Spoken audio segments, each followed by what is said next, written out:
Ellie, who can write a bill? Sure, that's a yes. Who else? Brennan?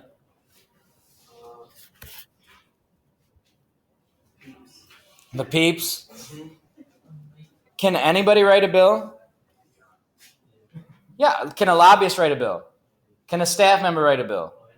Anybody can write the bill, but it has to be introduced by a representative or a senator.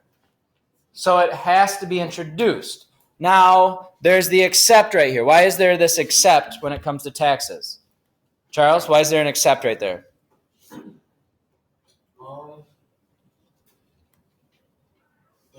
Doesn't it have to be introduced just in the House if it's for taxes because they're connected to the people? If it's a tax bill, if it's a revenue bill, anything related to that, it has to start in the House.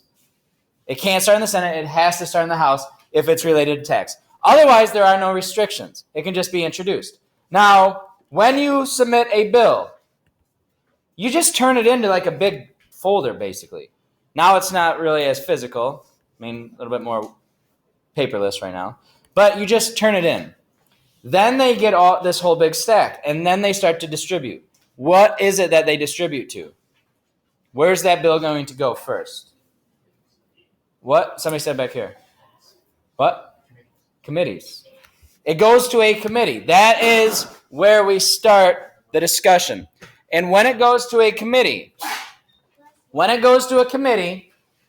somebody decided where it gets to go. So who are those powerful people that get to decide where a bill gets assigned? Start with the House. Who's it going to be in the House?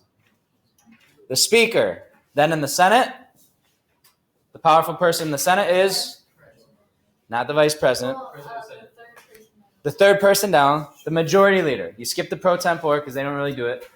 But they get to decide where the bill goes. Now, that really does matter. What committee a bill is assigned to really matters.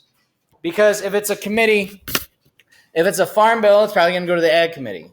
But if it's a farm bill, and let's say it goes to the Education Committee, the Education Committee is going to have a much different outlook than the Agricultural Committee. So it does matter where they place the bill.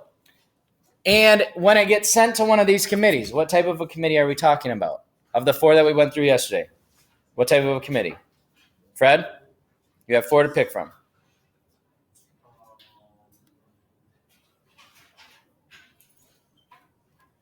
That was quite a head shake.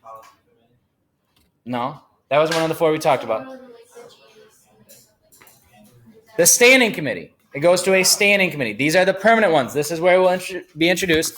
And what happens to most bills, just like his friends? They die. They die because they don't have enough support. And yesterday we looked at how many bills get introduced, and I'm going to show you where we are right now in terms of Congress. Bills just get introduced all the time. So that's a part of the reason why so many get shot down. And it takes a lot for them to get reported out favorably. They get marked up. A markup session is they take the bill and they break it down piece by piece, and they edit it to get it to look the way they want. So as you're deciding where it goes, where they're going to choose, this is from the Speaker's decision. So if the Speaker really likes a bill, he can choose one of these 2 things. First, a multiple referral. So he sends the same bill to 5 different committees. Why would Paul Ryan want to send a bill to 5 different committees right now? What does that give him? What, Sam? It's less likely to die. It's less likely. There are 5 opportunities for it to pass. The same thing with a sequential referral. It's a similar thought process, except it goes to one committee. They have to act on it before the other one can act on it. So it's similar in line. It's if it doesn't work here, we're just going to go to another one. So if it passes the first committee, it's going to go to the floor anyway. So it just drop out of the other committee. So this is an extreme power for the Speaker of the House, a huge influence on the bill before it's even talked about, the fact that they can send them to different types of committees. But then you have that, which sort of lessens the impact of a committee. A discharge petition. If you like what the bill is about, the whole Senate, the whole House can say, look, this committee's just being ridiculous. They won't vote it out. We need to talk about it because something needs to happen. So they do this, a discharge petition, where there's enough support that the committee is stalling. The bill needs to be talked about, so they get a discharge petition. So it's going to be discharged out of committee without the committee actually voting on it. And that takes the majority support for it to even be talked about. So for some reason, that's pretty rare, just because, I mean, for that much support, it would have been brought out from the committee in the first place. So that's pretty rare, but they have the ability to kick that bill out in whatever way they need to because of the stalling and not letting it happen. Okay, so let's take a look at the House of Representatives. Let's say it passes a committee. Before it goes to the floor, where does it have to go? It has to go to a specific place where they figure something out before they can talk about it on the House floor. Where's it going to go? Where they're going to tell you how long you can talk about it, if you can amend it. The Rules Committee. There you go. It goes to the Rules Committee. This is not the Senate, so you've got to make sure that you keep that separate. This is only the House. And in the House, they have strict time limits. They have strict rules. It's set based on what happens in the Rules Committee. And these are their options. So if you look, you've got closed, open, or restrictive. So if it's a closed rule, they are going to set clear time limits, and you can't amend it. So when that happens, you can only speak for a minute at a time, and you cannot amend the bill. What that does is it allows the bill to kind of go through the floor debate quickly, but then also that is really giving a lot of power to the committee that kind of marked it up in the first place, because you can't amend it. Now, back to the speaker. With amendments here, if there's open rule, they can amend it. But if you get down to restrictive rule, they put regulations on what the amendments can be about. So the speaker gets to decide something. He gets to decide, if somebody brings up a point, raises their hand, say, I move to amend this section, blah, blah, blah, blah, blah. He can say, no, that's not germane to the bill. So what does that mean if he says that's not germane to the bill? It's not relevant. That amendment is non-germane. Non-germane amendments, Paul Ryan can just say, no, we're not even going to listen to that. You're done, moving on to the next person. So if it's restrictive rule, they can put those stipulations on it, which again, think about now the numerical advantage that Republicans have right now in the House. Then add that to the fact that you have Paul Ryan as a speaker, and think about how beyond just a vote and number, how big of an impact it is to have control of the House of Representatives for your party. Okay. What we're going to look at here is, before we get on to the floor debate, is I want to show you the bills right now. Okay, these are, if you take a look, this is only this session of Congress. We are in the 115th session of Congress. And these are all of the bills that have been introduced. Now these, I'm way at the very, very, very, very end, because these are resolutions. Now the resolutions are not exactly like bills because they're more specific to the House or the Senate. So in a simple resolution, like let me see if I can find one. There's one that I saw that was pretty interesting. There you go. Simple Resolution 14, or Senate Resolution 14, sorry. A resolution commending the Clemson University Tigers football team for winning the 2017 College Football Playoff National Championship. Okay. That it's not really that important. A simple resolution is just about something simple that's happening within the Senate, or it could be from within the House. But the debate would be the same, but the impact would be much different because it's not a bill, so it doesn't go back and forth. In this case, that simple resolution, they would vote on it and say, yeah, I think that's a good That's a good, simple resolution. We as a Senate will recognize Clemson for winning the football championship. Simple, we're done. Okay? The other type of resolutions, and we could go through it and find more, but the other type of resolutions are joint and concurrent. So a joint resolution is basically like an amendment. Because for an amendment to be passed, how many senators and reps need to vote for it? What's the fraction? 2/3.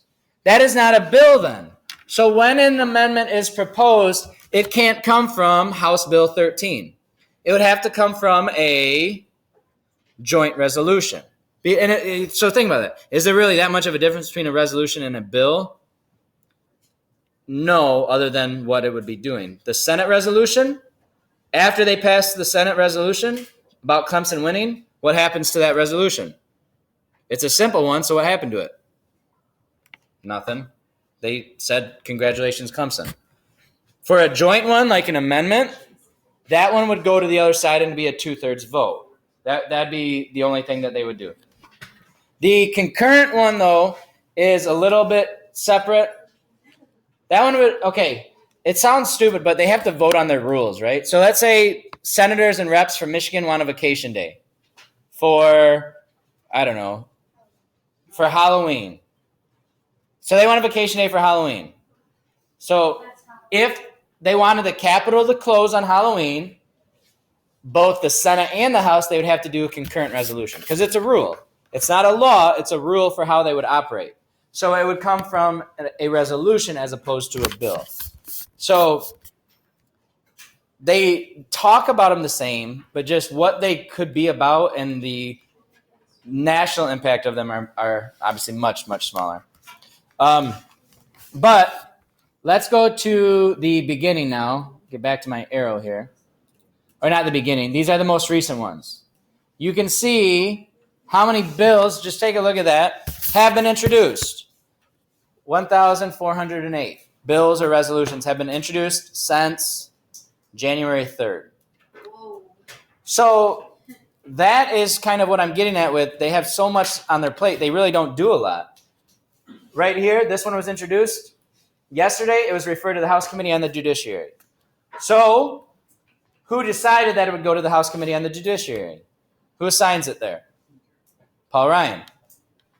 What type of a committee is the House Committee on the Judiciary? What type of a committee is it? From yesterday, I mean. Standing. It's a permanent. What's going to happen once it gets to that full committee? Where's it going to go? It's going to be broken down further into the subcommittee that would best fit. And more than likely, it's going to be shot down. It's going to die in committee. But you can see how many bills are introduced, and they have to deal with all of them. Then that is why most of them just get dismissed and voted down. So this is kind of an interesting website. You would have to have a bill in mind to be able to go, but here you go. There is a bill to promote women in entrepreneurship. It's passed the House. So it started in the Commerce, Science, and Transportation Committee. And if you pick on it, you would be able to see what exactly happened. So you would have to have a bill in mind, but there are people in our country whose job is to spend all day on this website. And they just follow it, and then they go influence the House Appropriations Committee. So we are just looking at it from this is what they do, this is how they operate, but there are people who have a full-time job because of that website. All right, back to this. We're on to step 4. So we talked about it in the House.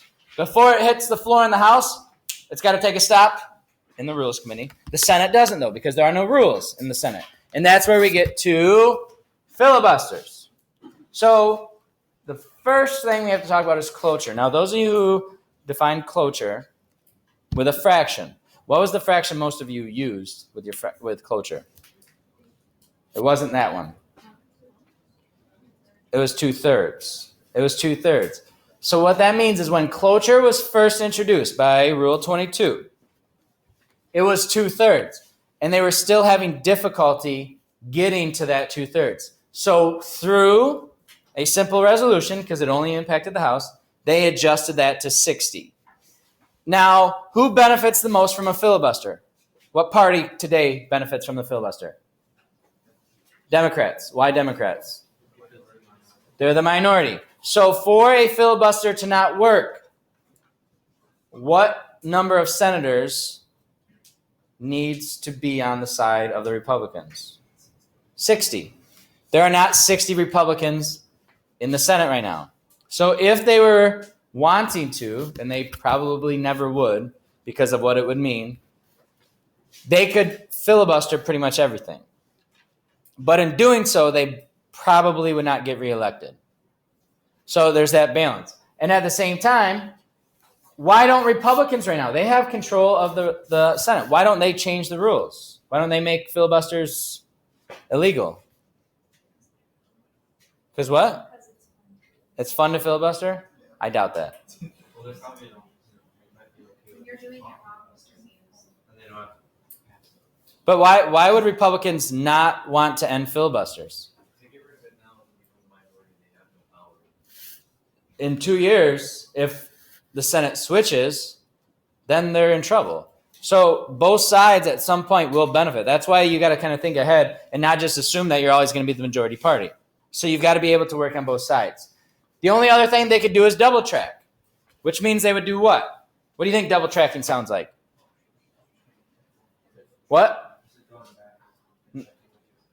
They go onto another track, meaning this one is like in freeze mode. This bill, they're talking about a bill, somebody's just rambling on, they go on the sidetrack.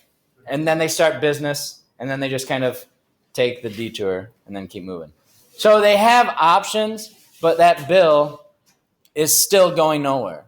So the bill is talked and talked and talked until everybody just decides, look, we don't care anymore. We're not going to vote for it. Just shut your mouth and let's keep going. And that's how filibusters actually are able to work. The House, no filibuster, except there is this option, the quorum. Do you guys have quorums in NHS by chance for like votes? I know we do in certain things like within the school, but a quorum means you have to have a certain amount of people present for a vote to actually matter. Because let's say there's a huge snowstorm and nobody shows up to your first hour, and when they do, they just complain about how unsafe our school is and how they put them in an unsafe position and they were going to crash because they tried to drive too fast. So nobody's there. And you're voting for class president. 3 people show up out of 30. Is that fair that you go by the results of that first hour vote when only 3 people showed up because they couldn't get to school? So what you could do is say, I want a quorum. Meaning in the House, you have to have half the members present. Half the members present in the House, there are 435. Who's got some quick math on how many members that means? 218. 218 reps have to be there to vote on bills. And if there are not 218, you think that they're gone, call for a quorum, you count how many people are there, and then it would have to shut down if there weren't enough. Yeah, Josie? For yes, I went to the Charlotte County Foundation board meeting, and like not enough people were there to vote, so we couldn't do anything. So we had to wait until more people showed up. So we were just there for like an hour waiting. Was it about half? Is that probably about what they needed or something? Okay, so then we vote.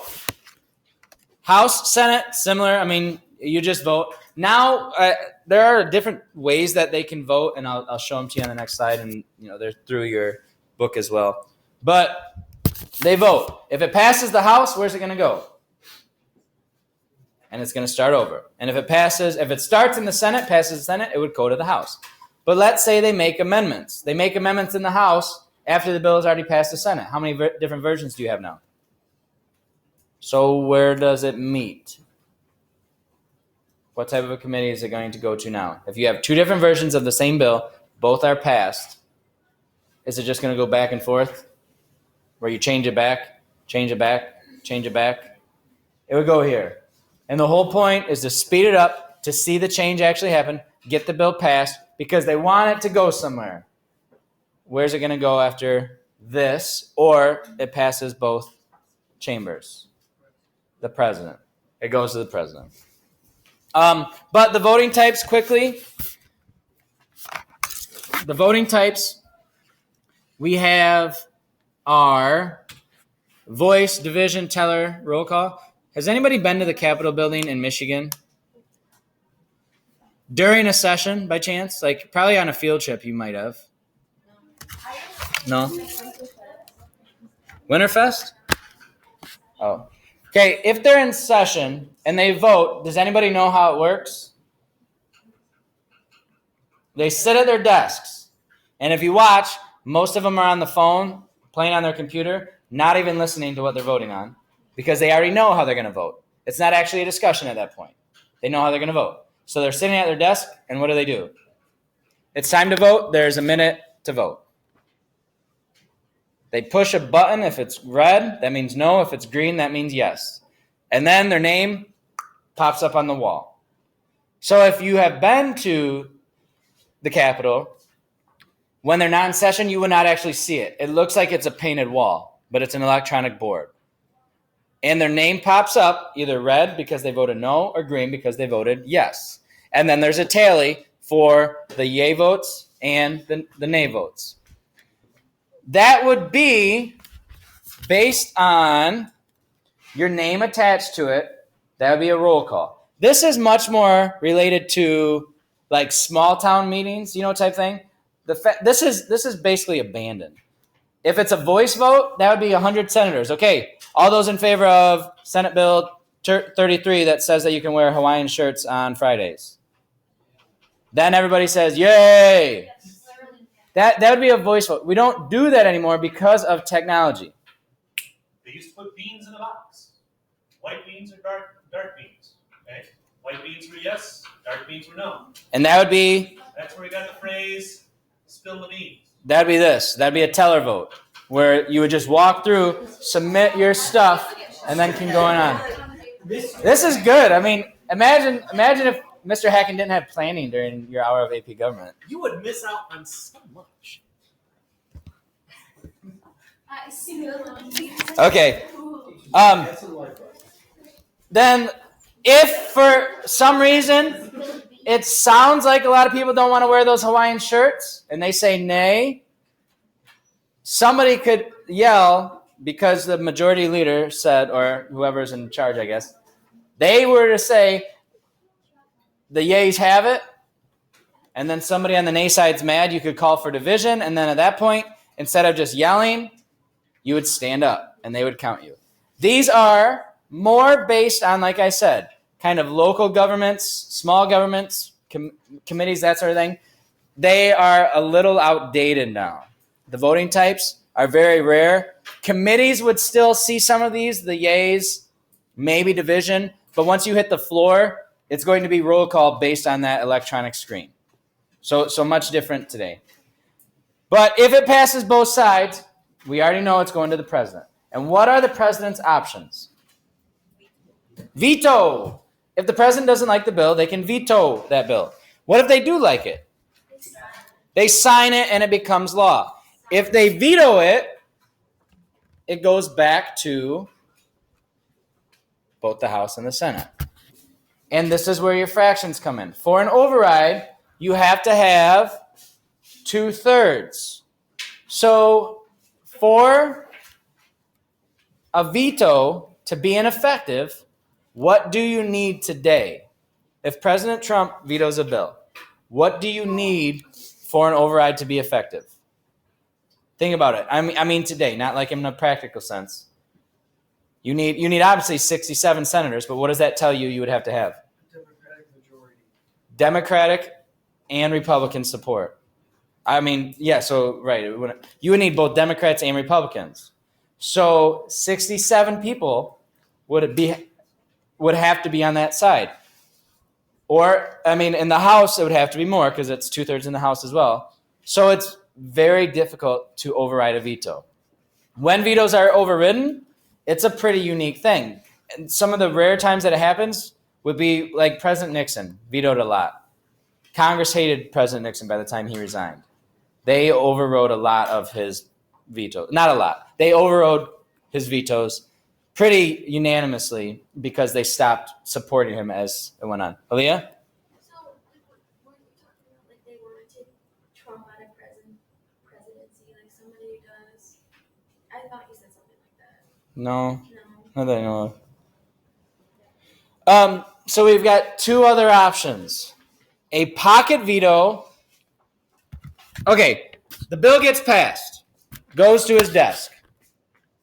He has 10 days to act. 10 days to act.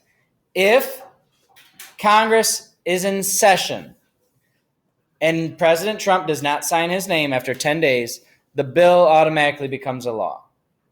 So why would the president ever, knowing that it's going to become a law, not sign it and just allow the 10-day period to expire? Why would he ever do that? Olivia? Because if they're not in session on that 10th day and they know he hasn't signed it yet, then they clearly don't really care that much about it if it gets passed. Well, let's say they do care. Let's say they do care, though. I'm thinking maybe the president doesn't want to sign it because he doesn't want to put his input into it, because he may feel one way about it, but he knows that it might be better to do the other way. So he doesn't sign it because he doesn't want to put his input on it. Doesn't want his name on it. Yeah, doesn't want his name on it. He knows that it's going to be passed. He knows that the override is going to happen, but they might not like it. So instead of signing it, having your name attached to it, you would just hands off. I didn't sign it. I know it became a law, but I didn't sign it. The flip side is if Congress isn't in session. So you think to that election period in October where they were all campaigning or summer break. If they pass a bill, like right on the last day, it's kind of risky because of a pocket veto. So if there is a veto, so President Trump, if he gets a bill, he would, boom, stamp it, say veto, and then send a message back to Congress. I vetoed this bill because I will never support this topic. Or I vetoed this bill because I did not like the punishment, or whatever. Then they could decide and override it. If he does this, though, 10 days, doesn't sign it, Congress is not in session, there is no opportunity to override it. The bill is dead. So it's a pocket veto. Number one, it removes the chance for an override, but then also it's the same thing. You distance yourself from it. You don't address the issue. You don't have your name on it. So it's a little bit of a political game for either hoping that it does die with a pocket veto, or if it gets signed, or I'm sorry, not signed, or if they are in session and it becomes law. Either way would be a political game.